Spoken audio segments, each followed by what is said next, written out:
Lunch time అయింది. Food కోసం అందరం బయటకు వచ్చాం. భాగ్యశ్రీ గారు కూడా వచ్చారు, మా బుజ్జి కూడా వచ్చింది. ఫుడ్లో క్యాబేజ్ ఫ్రై, సాంబార్, మామిడికాయ పప్పు, ప్లెయిన్ రైస్, గుత్తొంకాయ, బగారా రైస్, పులిహోర. తెలిసిన వాళ్ళ దగ్గర ఆర్డర్ చేసామన్నమాట. అక్షయ కేటర్స్ అనమాట. వీళ్ళకి 20 మెంబర్స్ నుండి 500 మెంబర్స్ వరకు మనం ఆర్డర్ ఇవ్వచ్చు. వెజ్, నాన్ వెజ్ ఏదైనా సరే ఆర్డర్ చేయొచ్చు అనమాట. మీరు ఎక్కడున్నా సరే ఫుడ్ టైంకి రెడీ చేసి పంపిస్తారు. ఇదన్నమాట ఫుడ్. నీకేం పెట్టను?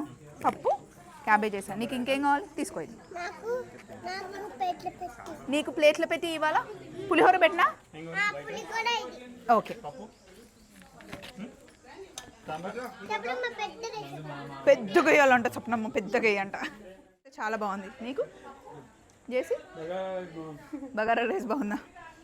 అన్నీ బాగున్నాయండి.